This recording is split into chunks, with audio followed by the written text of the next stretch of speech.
Coming up on Tech News Today, is the World Health Organization saying cell phones cause cancer? We'll look at what they actually did say. iCloud coming from Apple next week. That's official, not even a rumor.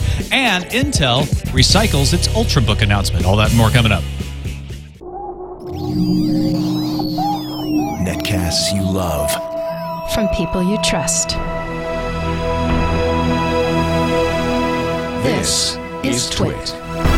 Bandwidth for Tech News Today is provided by Cachefly at CACHEFLY.com.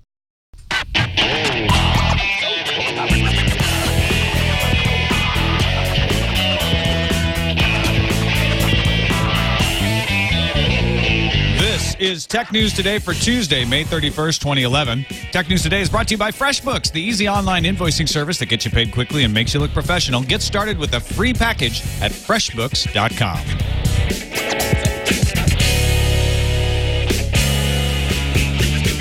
Welcome to Tech News Today. I'm Tom Merritt. I'm Sarah Lane. I'm Iyaz, Akhtar. And I'm Jason Howell. Joining us today is Mr. Nilay Patel from thisismynext.com. Reckless! Woo! Hey, what's up, guys? How's it going? Sarah's not just evaluating his character, that's his Twitter name. Yeah. No, it's a good one. Yeah, I was happy with it. In fact, I was meaning to tweet something like, we're feeling reckless on TNT right now. Come join us, but I didn't. But that would sound wrong. Also, he's not actually here. Yeah. So we couldn't literally be. We're not, yeah. Yeah. That's a different show. Hey, thanks for filling in Friday. My nephew graduated successfully from high school, thanks to you. We're happy to have helped him if I along could- That was on a his close journey. one, Tom. Yeah. Almost didn't happen. Julie Castle, one of his teachers at Bond County Community Unit 2 High School, Yes. listens to the show. Wonderful. Yeah, came up and said hi. Hello, Ms. Castle. Oh. And thanks for your support. Thanks for saying hi. And for graduating Tom's nephew. Yes, it was all down to her. Actually, I think my nephew's the one that told her to listen. She's told me. He just commanded her? Yeah, You will listen. She told me she listened to podcasts, and he's like, "Do you listen to my uncle's podcast? You should really listen to my uncle's podcast." So, Well, and she does. thank you, Ben. Very good. All right, on to cell phones causing cancer. The World Health Organization has put cell phones in a category called possibly carcinogenic. It's actually the International Agency for Research on Cancer. They are a working group in Lyon, France, a subunit of the World Health Organization.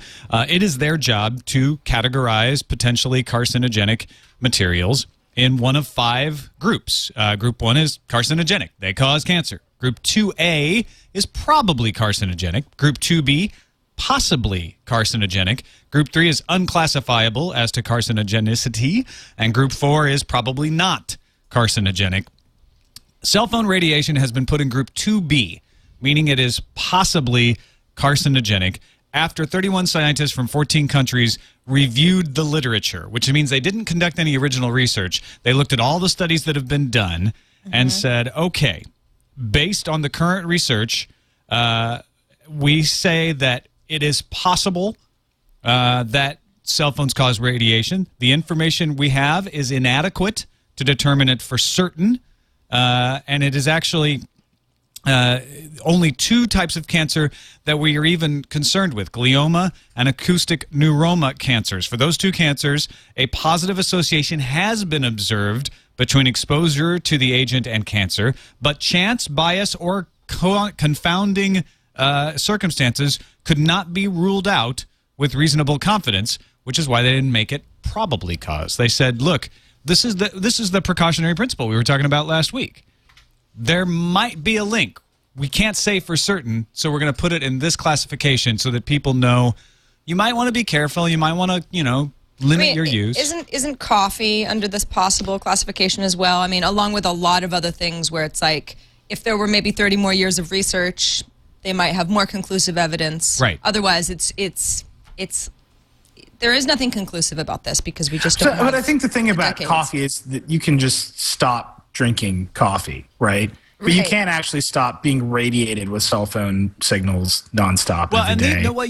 You can stop using a cell phone because these are the near radiation. This is not the broadcast radiation. But I'm saying, but can you stop using a cell phone? I mean, Oh, I see what you're saying. it's like you can't. You can be like, well, I choose to not participate in society because I'm afraid Right. of cancer. It's like I guess that I would say you can choose to use a wireless headset or a wired headset that keeps the phone far enough away that you're not at exposure to even this possible risk.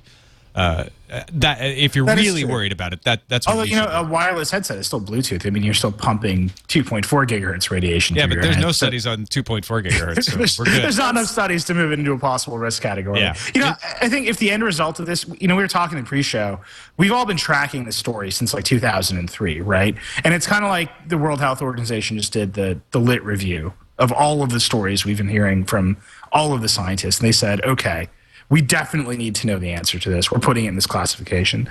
And if all that happens is it kicks off some more substantive research and there actually is an answer, then we're probably better off. But these headlines, like that CNN headline you had up, World Health Organization says cell phones are a possible carcinogen, or that is definitely sensational. And it's technically accurate, but it doesn't tell the story. It makes it sound like the World Health Organization just came out and said, these cell phones are possibly carcinogenic, so we need to stop using them. And that's not what they're saying at all. All they're saying is we finally got around to looking at the literature and putting a classification on this based on the research that's been done. There's been lots of good research done, but we haven't had enough data to make a definitive conclusion. This is just science at work here. And the problem is you've got an agency who's doing a very responsible and normal thing saying it's our job to classify this stuff and this seems to be the most appropriate classification. But the news organizations and people combining to misinterpret it could cause a lot of panic and misunderstanding. I also feel like just even calling it using cell phones already feels dated because, I hold my phone when I'm using the internet or, whatever's on my data plan, variety of apps. I very rarely use my phone. When I do, it's probably in my purse, and I've got my headphones just because I don't like to hold my phone up to my face. Not really because of cancer, just because it's not very comfortable. But is it worse to be using my data, holding it in my hand, which it has to be attached to, rather than talking on my phone with the phone a foot away from me? It's like, how much are people really talking? It's not really, I don't think that that's actually as much of an issue as people using their phones for data. And of the studies that have been done, the only ones that indicated there might be a risk were among heavy users holding the phone next to their head, and they were self-reporting. And the problem is your self-reporting is unreliable. So there may be other factors at work here, or there may not. And that's the key here. Saying there may be other factors at work doesn't mean it doesn't cause cancer, and saying there may not doesn't mean it does cause cancer. We're at a point where we just haven't collected enough data to know for sure. So this, again, is the precautionary principle. Unlike Wi-Fi last week, where there have never been a single study that indicated there was any kind of risk, and there is no indication for a precautionary principle, here it might be worth it to say, people should know that we've seen a few indications, but we're not sure if they're real yet. So if you want to be super safe about it, you should know that. Right, and I think this is going to end up, the wireless industry isn't going to take this one lying down, right? This is going to end up kicking off a huge wave of research and funding for research, which in the end is going to be better for all of us anyway. Yeah, so absolutely. A little sensationalism, mixed in with a little public service. It's delicious. Yeah, can you imagine the wireless industry just being like, might cause cancer. You should probably rethink this whole... Well, did you see the iPhone? They say you should hold it like 1.5 centimeters away from your head when you're talking on it. Yeah. The BlackBerry Bold is like 2.5 or 3 centimeters. That's ridiculous. That is the most cover your ass small print of all time. It's like no one is going to do that. To sum it up, put cell phones in the category with nickel, lead, chloroform, coffee, gasoline, pickled vegetables, and engine exhaust. Well, I love pickles, so I'm already a goner. There you go. Steve Jobs will be on stage at the WWDC on Monday at 10 a.m. to announce OS X Lion details, more details, iOS 5, our first official announcement that is the number for the next iOS, and something called iCloud, which they released as only Apple's upcoming cloud services offering. No other details there. The bigger news here is Apple put a press release out saying what they're going to talk about. Which is unusual. For Apple. Yeah, Apple's really secretive. We never see what they're going to do until they go, hey, look at this. And like a week out ahead of time? Yeah. So this is, do you think they're doing this to manage expectations? Because usually when an event happens, everyone's like, hey, Apple's going to do this, that, and the other thing. And it's made out of unicorns, and it's amazing. And then they come out with something that's pretty cool, but everyone responds to it really negatively because it's just pretty cool and not made out of unicorns. Do you think they're just trying to manage expectations, or what's the deal with this? You know what I think the deal is? I think there's two things at play here. One, they already said we're going to talk about the next generation of iOS and OS 10. And people have Lion, right? They have the next version of OS 10. I have it. So really, the iOS 5, they gave it a name, so that's new. The real thing is iCloud, that they announced they're going to talk about this cloud services offering. And I think there's two reasons for it. One, I don't think they're going to announce a new iPhone at WWDC. And, usually they do. So I think there's been a lowering of hype for this event. And I want to say that they're saying iCloud early so people can start speculating about it, so they can start talking about what it could be and how it could work, and build a hype level up for the event, which is important to them. Mm-hmm. And the second, which I think is a little bit more clever and a little bit more kind of in the gamesmanship realm, is that Eric Schmidt is speaking at the D9 conference tonight. And I think they really want people to be talking about Apple at the D9 conference. I mean, what's better than Kara Swisher or Walt Mossberg asking Eric Schmidt about what he thinks Apple might do? I mean, that derails, sort of the hype ball for Google today. So I think there's two reasons. I think that they're both kind of equally potent for Apple. I'm really excited to talk about Google Wallet. Great, Eric. What do you think of iCloud? Exactly. That's right? That's kind of how that conversation is going to go. Do you think Apple will do NFC in iOS 5? I mean, it's right there for the taking now. It's a way for them to be in the conversation a week before they're supposed to be. And the other thing you pointed out, letting people know definitively, look, we're not going to announce a new phone, is more important, not just because rumors are always happening, but Samsung's lawyers over the weekend demanded to see the iPhone 5, the iPhone 4S, and the iPad 3 as part of their patent lawsuit. Yeah, this is like pretty crazy. So, I mean, the backstory here is that Samsung has all these products that are about to hit the market, like the Infuse 4G and the Droid Charge and the Galaxy Tab 10.1. And Apple asked the court, well, we want early samples of this because, if they're infringing as well in the way we say their other products are, we want to file for a preliminary injunction and block them from coming out. And the judge says, okay, that's fair. They've been announced. Samsung isn't giving up any secrets. Every journalist in the world has these. So you can have early samples. And so Samsung responded by saying, well, based on internet reports, we believe Apple's working on the iPhone 5, and we'd like to see those too, tit for tat. And it's kind of like, it's a PR move. It's a pretty good PR move, I think. A lot of people are excited that Samsung's trying to do this, but I cannot imagine any judge is going to say, oh, yeah, that makes sense. You can see the iPhone 5, even though Apple's never talked about it, or Google gave away 5,000 Galaxy Tabs at Google, or Samsung gave away 5,000 Galaxy Tabs at Google I/O.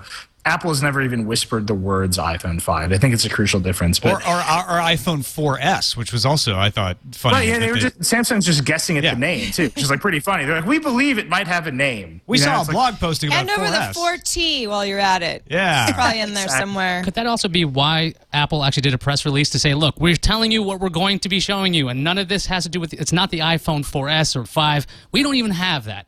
That's why we have a press release. You can look at our press release. We issued it last week. Yeah, it's all and set. so that kind of forced their hand into mentioning iCloud, but they didn't have to say much about it. Mm-hmm. I'm a little disappointed, but that iCloud ends up being the name of whatever this new music service is going to be. MobileMe already had a little cloud on it. Well, they've got the me.com domain. It's like MobileMe makes more sense if you were going to bundle in a music service with the syncing service that MobileMe already offers, which is obviously lacking, but with a music service would be something that I might want to pay for. I don't know. iCloud They've never done this obvious. right, though. iDrive, .Mac, MobileMe. Yeah. This is their chance to change the name again. I guess so. And get rid of the. Remember when MobileMe launched? It was a mess. Totally. So they can put all that behind and say this is an entirely Just different retire thing. it. Yeah. Well, all those other ones were, those Apple trying to make branding happen out of nothing. MobileMe is like the classic example. Like, me.com is not actually good branding, but Apple sort of insisted that it would be.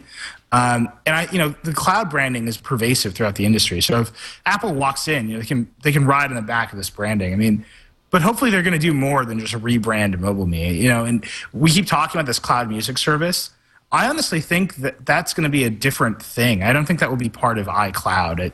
It doesn't feel very Apple to me. I think it's going to be iTunes in the cloud or something else that's wrapped into this iCloud, but it won't. The actual music service, I don't think will be called iCloud. Yeah, it'll just be part of it. I think you're right. Just the way things are part of iTunes, but iTunes is no longer just a thing in and of itself anymore. Also, MG Sigler over at TechCrunch reporting that Twitter not only is it going to start its own photo service, so you can post photos to Twitter, but apparently doing it in order to get ahead of iOS 5 integration. Yeah, I mean, right now, let's say I take a video with on my iPad 2 using the camera. And once I'm done with that video, there's a handy dandy little, send to YouTube, where I can link up to my YouTube account, kind of that. It'll be the same idea for a still photo with Twitter. I guess they're not ready to get into the video business yet. But it's interesting. It's interesting that Twitter not only wants to take a little bit of control back from the TWiT pics and the Y-Frogs and everything else, but will be, if they can integrate with iOS 5, that's awesome for them. We will be covering the live announcement right here at live.twit.tv on Monday morning at 10 a.m. Pacific, 1 p.m. Eastern. So tune in if you want to hear our commentary and instant analysis. Of course they do. As we talk along with that. Asus at Computex. Computex going on in Taiwan. Asus unveiled the Pad phone, a combo tablet and smartphone targeting a Christmas time release. They can't confirm it'll have ice cream sandwich, but it will run Android. And Asus corporate vice president Benson Lin pointed out you can't launch a smartphone with Honeycomb as the OS, so if it's going to be both, it would kind of have to be ice cream sandwich. The tablet portion acts as a display. Let's let the CEO Johnny Shi. God, this is so good. Of course, on the audio, he's pointing at a tablet. Or a phone in the pad. He's dancing at it. It's kind of David Copperfield-esque. Yeah. Who's calling me? Audio listeners, definitely see the video of this.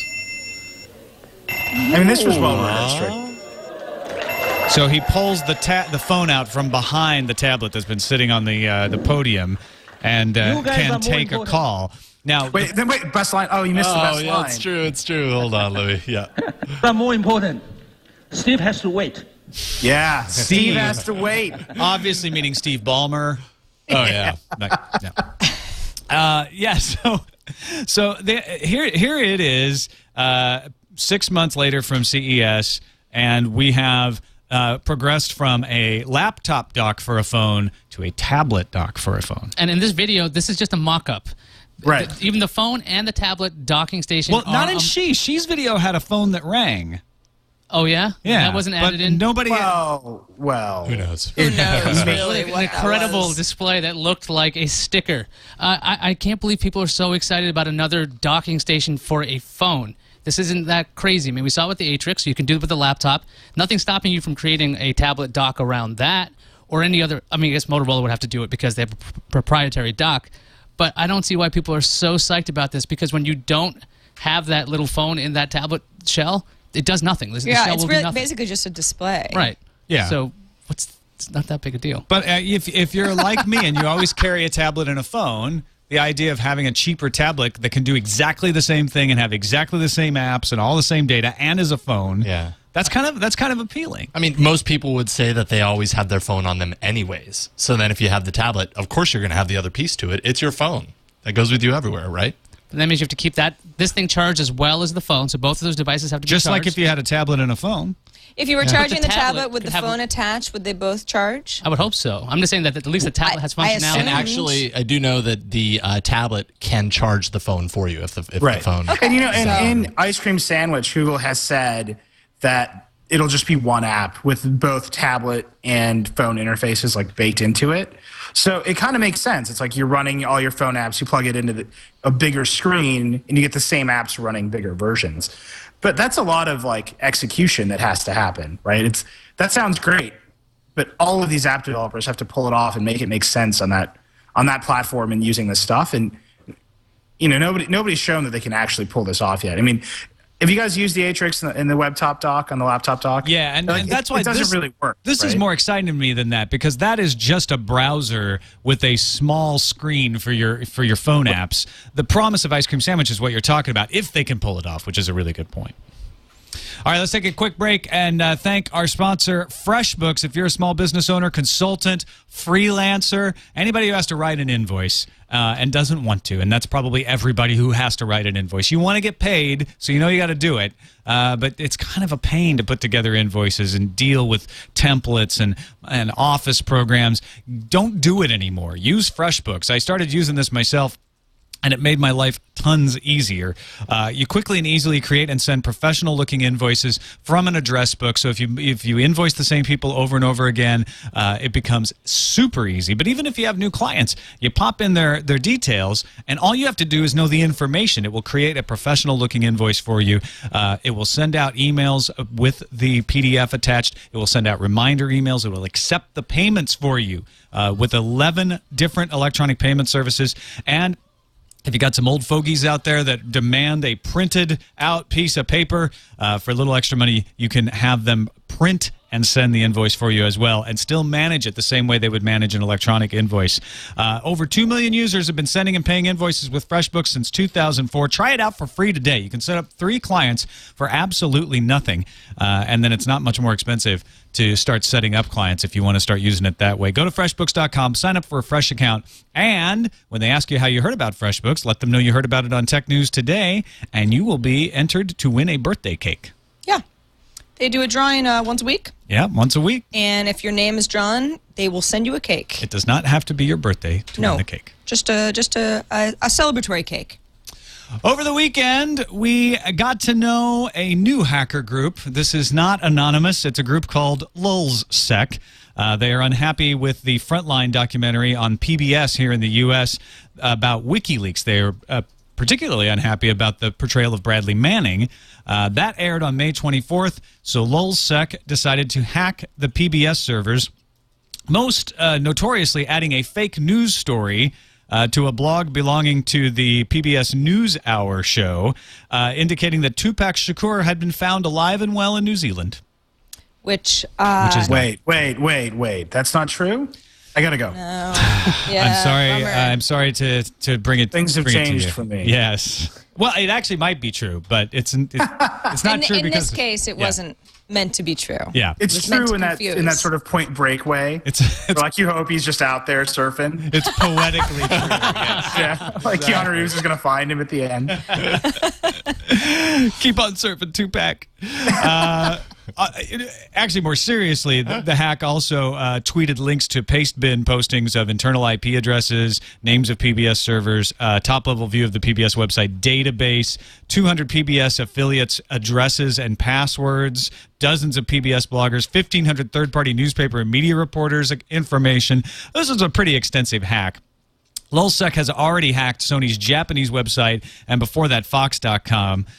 They had stolen and posted 363 passwords, the names and phone numbers and email addresses of 73,000 people. So they've done some serious hacks before, and they say they're going after Sony again.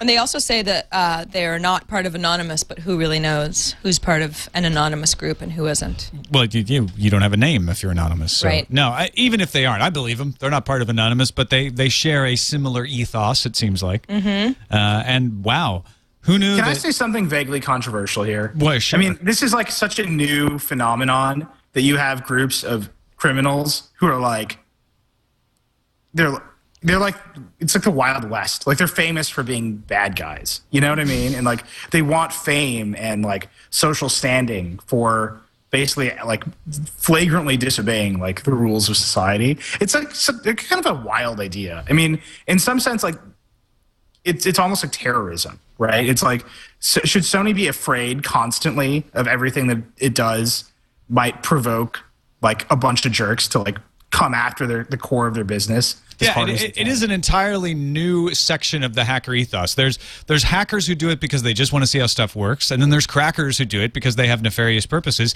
But then there's LulzSec and Anonymous who are doing it to make a statement or just for the lulz. Yeah, but they actually give interviews. Like there's a Forbes article where I think someone in like Whirlpool or something is talking about why they did this, and I'm going to say this, and my sites are going to get hacked for it, but I mean, there are other ways to make your point known other than hacking PBS. You can set up a blog, complain all you want there, but going to PBS and PBS of all sites, I mean, they're not exactly known for super controversial stuff.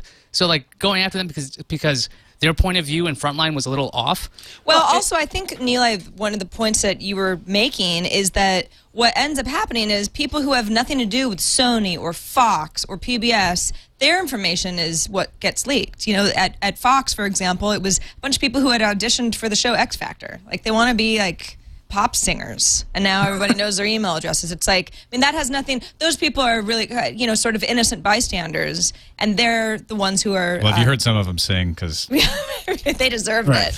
But, you know, it's not just these corporations that are getting targeted. It's anybody who may have interacted with them in a variety of ways. It's an interesting... route for civil disobedience to take, because in the same way that we don't break into record stores and steal CDs, but we easily pirate stuff, we don't, in civil disobedience, we usually protest and picket. We don't bust in immediately and start breaking glass and looting the store. Right, but but it's so much easier on the internet to break the glass and loot the store. That doesn't mean it's But right. in the classic civil disobedience case is you defy the authority, and then the authority hurts you. Right, and the world sees how ridiculous the authority is. Right, that's hoses and clubs and, you know, whatever. Like, that's how that's supposed to work. Is that you take the damage upon yourself to showcase how wrong the authority is, how far overstepped their boundaries of authority the government has gone. This is not what's happening here. This is like, I know that the PBS office building in New York has like a weak lock on the door, so I go in and pee all over the walls because I'm mad at them. Right, because I disagree with what they did and I want to punish them. Right, and it's an inversion. I think it's a really new phenomenon. It's something that I think about all the time because, you know, it's happening more and more that, okay, well, you know, we're unhappy with some media organization or some government or whatever it is. We're gonna go and, you know, commit a crime, essentially, to show how mad we are. And it's just a new idea because it feels like you're not doing anything. You're just typing, right? You're clicking your mouse and dragging across your trackpad and pressing buttons, and now you've caused some big disturbance. You're winning, and it feels juvenile. It feels like it's not real, and I don't know. That worries me. On the other side of the coin, we have a hack this weekend on Lockheed Martin, claiming that its network came under attack May 21st, prompting RSA to issue 90,000 replacement tokens to Lockheed employees. So this is the other shoe dropping from the RSA Secure ID hack we talked about back in March.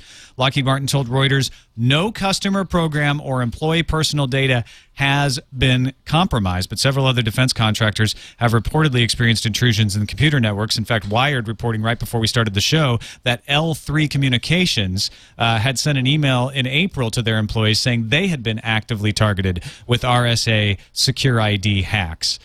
So this is the other side of the coin. This is not for the lulz. This is not to make a statement. These are people who are seriously trying to steal defense secrets. Yeah, this isn't some game network that went down. People are mad. Yeah, they get to play Portal 2. They breached security systems designed to keep out intruders by creating duplicates to Secure ID electronic keys from EMC Corp's RSA Security Division. However, both Lockheed Martin and the Department of Defense say that the impact of the attack was minimal and they did not expect any adverse effect as a result. In other words, they fought them off. But they're being somewhat transparent, which is unusual for these kind of businesses, in saying we did come under attack. Well, being transparent because they feel confident that everything's okay now. Yeah. Right? I mean, I don't think we'd be hearing about this if it was in the middle of something that they didn't understand. But take the example from Sony. You know, the danger here is that this will just inspire others to come at them even harder so they can prove that they can do it. I mean, that's what I mean. It's such a weird phenomenon. You know, and a lot, you know, it's not bad guys, right? It's 14-year-olds who can run a script or whatever. You know, it's people who don't consider themselves bad guys. They're just participating in something they believe in, and that's been channeled into something that's actually wrong. Well, and tying into what we're talking about is sort of like it's just strokes on a keyboard. It's not real. The United States and the United Kingdom militaries both this week indicated that they are going to consider cyberwar equivalent to war and respond accordingly. So sort of stepping up that to say, oh, it's a bunch of computer hackers, to saying, look, if you intrude in our systems, we're going to consider it an act of war and respond accordingly. Mm-hmm. Yeah, and it's funny that, you know, when you take it in the war context that far, I mean, that I think that would be shocking to most people if you said, you know, Chinese government decides to hack into the Pentagon, the United States considers that an act of war and will respond appropriately. I think that would actually shock and kind of horrify like most people who aren't familiar with computers, because they don't see how computers actually run every facet and aspect of our lives. But it's kind of like, is the flip side of that we're going to start treating cybercrime, which I'm making scare quotes right now, we're going to start treating cybercrime as effectively, and I'm putting effectively in quotes too, effectively and aggressively as we treat regular crime. I mean, is there even a difference? Every time I hear somebody say the word cybercrime, I just think, but you just mean crime. Yeah. Right? I mean, that's what you really mean. Exactly, because cybercrime can mean all kinds of things, from downloading a few MP3s that you don't have the right to download, all the way to hacking the Lockheed Martin. Well, I think and those are not equivalent. denotes a crime that was committed digitally somehow. Yeah. I mean, it's just a section of crime. Like we stopped saying digital cameras, and like we're starting to stop saying cell phones, we're going to stop saying cybercrime. Right. I think that's a good point. It's just crime. Finally, out of Computex today, Intel reveals Ultrabooks. You might remember these as ultra-portable laptops with CULV, but now they're Ultrabooks with 22-nanometer Ivy Bridge processors. Actually, the first one's going to have Sandy Bridge in it. That will be the Asus UX21. But Intel says these are going to be less than $1,000, less than 0.8 inches thick, and have a couple of innovations called Smart Connect, enabling software updates to happen even while the laptop is asleep, and Rapid Start, which is building on that idea of during hibernation, the OS and the apps write themselves into flash memory so that when you open it up and restart, they start right away. But the other thing is you can take out the battery and disconnect the AC power, and it will still have that state restored within about 5 seconds when you put power back in there. Is Intel just trying to manage the whole tablet situation right now, because tablets are basically taking over a lot of netbook spaces, and this is supposed to be under $1,000 notebooks. I'm sorry, Ultrabooks. Yes, use the proper latest buzzword. Oh boy, I mean, is this going to make a difference? Well, according to executive Sean Maloney, Ultrabooks will make up 40% of the market by the end of 2012. Is he biased so at all? watch out, tablets. Yes, but if you count MacBook Airs, that might be true. Is it well, the MacBook Air sells really well, and people really like it. Yeah, right? I mean, and it fits the profile, right? It's an Ultrabook. Right, it's just an Ultrabook with a crappy, slower processor. Maybe this is, it's last year Intel announced CULVs, and I got really excited about them, and AMD is doing the Fusion stuff in these smaller computers. It's kind of like this is as much computer as anybody needs.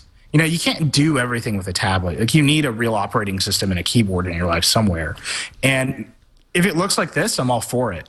The question is whether it's powerful enough to be your main computer, because you kind of need a main computer to have all these other devices work with. You can't just have a honeycomb tablet. It's not going to work for you. And that's all a question of what kind of things you're going to use your main computer for. I think these, for a lot of people, can. I don't know if it's 40% of people, though.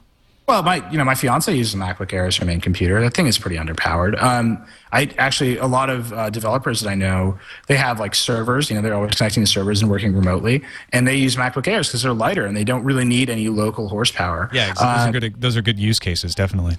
Right. So I see what Intel's argument here, but Intel makes this argument every year. It's, look, we made our chips smaller. Your computer will be smaller. They have yet to sort of make the next paradigmatic argument for, look, we finally made a tablet. Look, we finally made a phone. And they're going to have to get there sometime. Maybe they can package the Ultrabooks with those mobile internet devices they were saying were going to be all the rage. Oh, right. Remember those? With MIDS. Right, with Migo on it, or Moblin back then. Oh, God, Migo. Yeah. A couple other parts of this announcement, though, are interesting. Ivy Bridge will hit in the first half of 2012. Will support USB 3.0 and Thunderbolt both.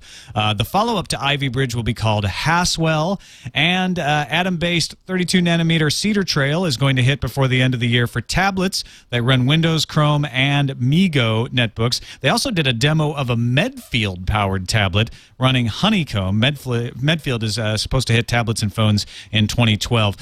These Cedar Trail and Medfield are sort of their tablet and smartphone specific processors where they're trying to make some headway.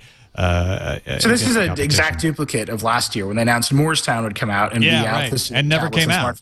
Never came out, and they couldn't get the power down. I think they had problems running Android. It was never really confirmed, but that's what it felt like. And they couldn't compete with the ARM guys. I mean, that's the problem in mobile right now, is that the ARM guys are doing really low power, really powerful processors. I'm going to hate to say this. There's an arms race right? I see. If you didn't, someone else was going to. So I know. thank you for going I'm before sorry. us. I mean, I'm blushing. You can't tell because I'm brown. No, I can tell it. It actually, you look nice. Well, that red clock you have over your right shoulder Yeah, kind of. I look like that on the inside. Yeah. No, it's Intel can't compete with that yet. They're not there. They haven't hit the bottom end of that performance curve with Android, and they need to be at the top end. And it's going to take them another year. It kind of makes sense, but they've promised devices from some fairly no-name manufacturers, but hopefully they're going to start to get some wins. I think one of the more interesting things that Intel has said lately is we picked the wrong partner in Nokia. Because, they had that big MeeGo partnership with Nokia, and Nokia just walked out on them. Yeah. And I think that's, really telling. Intel is like, oh, crap, what are we going to do? Like, we don't actually have a manufacturer on board with us right now. Intel's like, we tried to tell Microsoft, but whatever. Yeah. All right, let's take a dive on into the news fuse.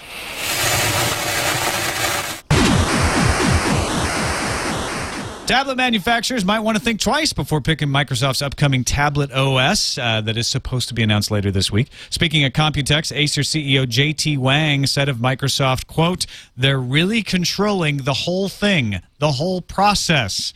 Now, Wang didn't get into any specifics, but it looks like he was talking about restrictions on processors. Microsoft has exerted this kind of control before on Windows Phone 7 devices, but not with tablets yet, and we're not sure why Acer is chafing so much at it.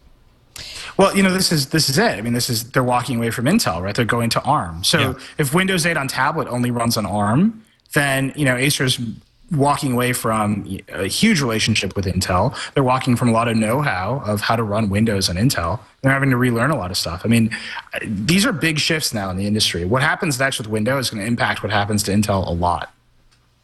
If you find yourself saying on a regular basis, I don't want to add this person as my friend on a social network, now you have an excuse. You can blame your brain. According to research by Robin Dunbar, the maximum amount of regular contacts that a human brain can handle is 150. Even though social networks obviously let us to connect to many more than 150 as a maximum, a study of Twitter reinforces Dunbar's conclusion. You can manage contact with somewhere between about 100 and 200 before you become overwhelmed. So all those people who are following 3,000 folks on Twitter, you're not paying attention. We know it. I'd Stop love to lying. meet you, but it might make me forget my grandma. I'm sorry. It's one in, one out. Yeah, is that exactly. your policy? I've got 150. I'm at my max. All Things D has confirmed that Twitter will announce a photo sharing service this week at the D9 conference, citing sources familiar with the matter. Twitter's photo sharing service will compete with the sites like TwitPic and YFrog. Will those services fall out of favor with Twitter users once there's an official Twitter service? We'll see. The Wall Street Journal reports that Iran is going to build its own national internet. You heard me right. Their own internet in an effort to have full control over what its online citizens see. At first, Iran's network will coexist with the regular internet before supplanting it for the public within 2 years. To stay competitive in the global economy, large companies, banks, and the government will still have access to the normal internet. But, regular people, they just need the local internet. Did you pre-order Duke Nukem Forever at any time in the last 14 years? GameStop says it will honor even those pre-orders taken long ago, provided that you've kept your receipt. GameStop owns lots of stores like EB Games, Babbage's, and Funko Land, so start digging in your filing cabinets and shoe boxes for that receipt that you hopefully saved because it... Hoarders rejoice! It actually means something. Yeah, exactly. Hoarders. Not just for crazies anymore, for people who actually want Duke Nukem Forever. For gamers now. Duke Nukem Forever will be released in the next few weeks. Wink, wink, wink. I'm winking. I mean, it might be. I don't know. I can't talk about this So if you without have a receipt, laughing. hang on to it still. I'll be playing it by the end of this week. 14 years. Reuters is reporting that Yahoo and Alibaba are very close to reaching a deal over its dispute over Alipay. The agreement was made before Yahoo's analyst meeting last Wednesday. The only thing holding up the deal from being official is getting consent from SoftBank Corp founder Masayoshi Son, an Alibaba board member. United States federal CIO Vivek Kundra said that federal workers will be able to choose from more mobile devices than just a BlackBerry. Here's the deal. Government workers will be able to use iOS or Android devices so long as they allow themselves to be subject to strict security settings. Kundra calls it, quote, the rise of consumer technology in the enterprise. The enterprise being the U.S. government, I guess. Yeah, he's on the trend. He's just 2 years late. Yes. It's cool. Better late than never. And we will also have printers. Comcast will provide internet access to over 300,000 Chicago students for only $9.95 a month with no installation fees. If a student qualifies for free school lunches, their family can get this deal from Comcast. The move is a partnership with the city of Chicago called Internet Essentials, aimed at getting internet access to children. I have to say, good move, Comcast. That's a rarely said I don't statement. say that very often. Yeah. I'm usually cursing them loudly. Comcast to torture less fortunate children is kind of the subset. And finally, Nokia has announced their less than impressive forecast for the coming fiscal year, expecting to around break even. The company has also begun shuttering online stores in response to growing competition from resellers that offer lower prices on Nokia's own products. They can't. Wow, that's sad. So far, online stores in France and Spain have been replaced with a closure notice. Time now for the randomizer.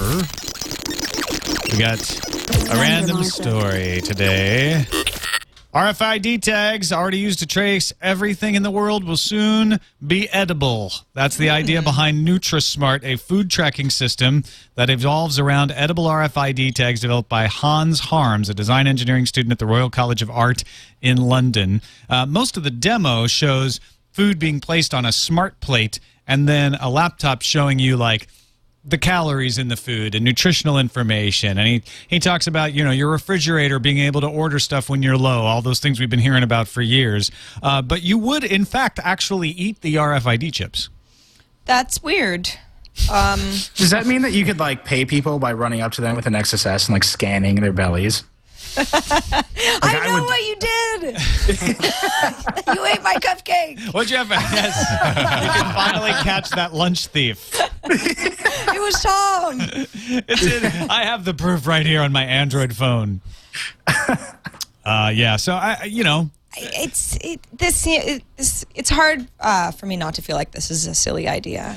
It sounds silly, but I think that if this actually works, it could be quite amazing in the amount of data it would allow. Dr. Mom's saying in the chat room, if people are freaked out about cell phone radiation now, and you're eating RFIDs left and right, maybe there's going to be a backlash. Do RFIDs break down mid-system, or will they then end up in sewer systems? That's a good question. These should probably be the breakdown. We need more research. These should break down in the gut. Otherwise, it would give new meaning to the phrase, track that. Nice. On to the calendar. How do I find Nicely that? done.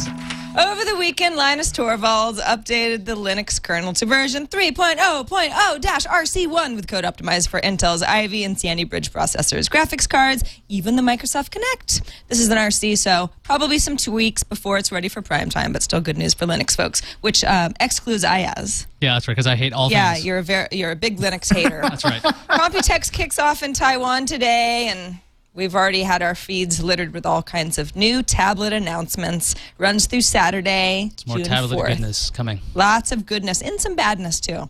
Today, Microsoft and T-Mobile will shut down the Danger servers for good, leaving existing handsets without the push email and cloud services. Sorry, Danger. Sorry, Danger. MySpace is still for sale. In case you just stopped paying attention, they still want like 100 million. News Corp does anyway. And actually, today's the deadline. If you want to start bidding, you have until end of day today. You want to revise your bids? Yeah, so far they haven't gotten anybody to offer what they want for it. So who knows? Maybe tomorrow they'll say, okay, 75 million. $75. That's what I'm bidding. That's right as now. far as we're going. Apple has updated iWork to add iPhone and iPod Touch support. Previously, it was just iPad, so that's good for iOS folks. May 31st is the last day, that's today, isn't it? Is the last day for petitions to deny the merger of AT&T and T-Mobile. Not surprisingly, Sprint has submitted their petition to the FCC. What a shocker. Yeah, they're a pretty outspoken critic of the proposed union. Sprint's real mad. They're not happy. Yeah. At the same time, the FCC has posted 50 questions that AT&T must answer before the merger can be evaluated. What is the airspeed of an unladen swallow? 50,000. Have you seen these questions? It's like 78 pages of single-spaced, like, really intense technical questions. Like, what is the spectrum allocation that AT&T plans to have? It's not a friendly list of questions at all. No. It's like, and they delivered it over the holiday weekend, and it's due on, like, June 10th. So it's like a real, like, happy America. Like, America has something to say to you, AT&T. Well, I'm sure AT&T can answer the questions. They've got somebody to do that. I'm sure they'll pay their lawyers handsomely enough to answer the questions. Exactly. Today is the day that Friendster is wiping out photos, blogs, comments, and groups, but will keep all of your accounts alive, along with your friends list, game details, and profile info. So basically, anything that they can sell. Wait, so this is like the day that Friendster, MySpace, and Sidekick are all over. Like Yeah, we're it's just the end of we're an just era. done with the '90s. Like that's over with. We got, I guess, So the 2000s. 2011 right now. Yeah. It's never felt like it's more 2011 than at this So we should moment. buy all three of them together as a group and like They should make bundle them. Package them Let's together. call them the kin together. Yeah. Aw. Oh, it's real sad. We talked about this a little bit earlier in the show, but All Things Digital's D9 conference opens up today, this evening at 6:15 p.m. Is that Pacific? Yep. I think so. You can watch Eric Schmidt's talk live on the internet if you can't be there in person. Reed Hastings of Netflix and Jack Ma of Alibaba are among the speakers on tomorrow's D9 schedule. You can also stream those interviews live. AT&T. Who says they're not updating Android phones finally. anyway? Why, just today, Sony Ericsson is launching the Android 2.1 Eclair upgrade to that's a good Xperia upgrade. X10 devices running on the AT&T network Wait, in is the that- U.S. Is that upgrading from Donut? Yes. Yeah. Wow. It's They're a delicious 1.6. upgrade, indeed.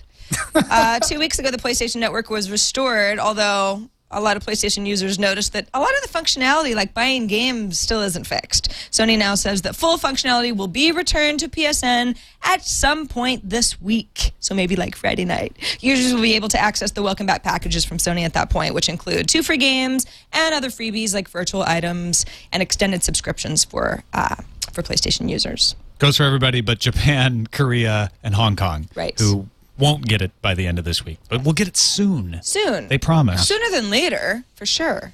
On now to the email. Email is tnt@twit.tv like Jason did. Not Jason Howell. Different Jason. Jason said, hey, you guys, I realize I'm likely in the minority here. I mostly listen to vinyl LPs, so he's very retro and hipster. But I'd like to voice some support for upload-required Locker Music cloud services. I have a lot of tracks and albums that represent alternate takes and demo versions, live versions, some with different mix or mastered by a different engineer, that I don't want reduced to some official version of that track by my music cloud.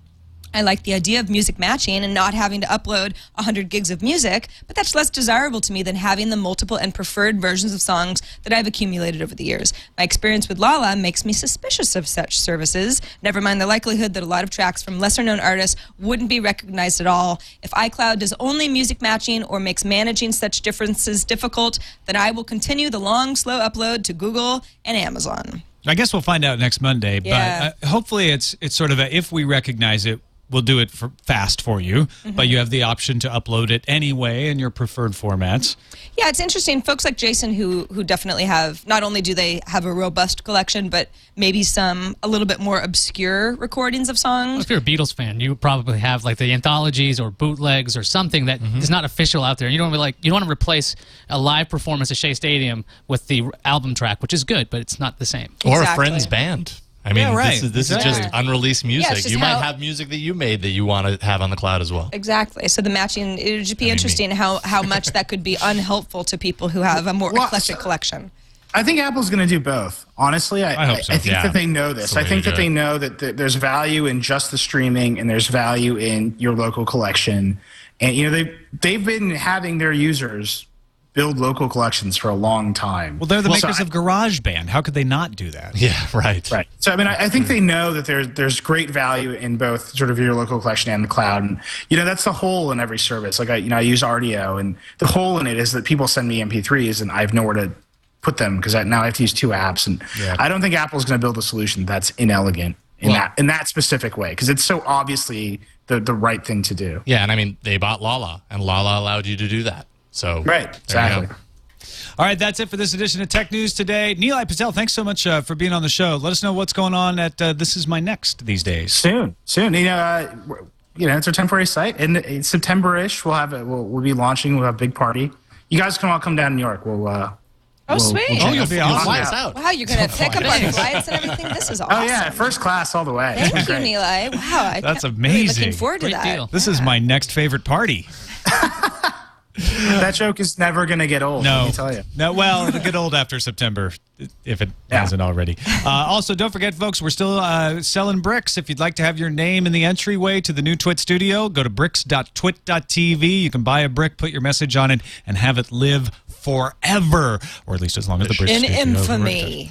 All right, that's it for this edition of Tech News Today. You can find us on the web, twit.tv/TNT. You can email us, TNT@twit.tv, or give us a call. Our number is 260-TNT-SHOW. Leave us a nice little voicemail, and we might even play it on the show. Talk to you tomorrow.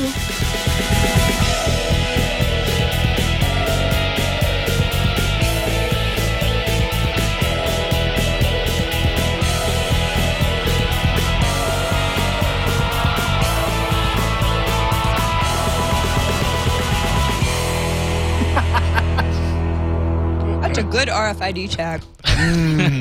Man, it was so Blueberry. sweet. You know? RFID pie. Really taste the RFID. Boysenberry RFID. I wonder if they'll sell a bag of RFID chips.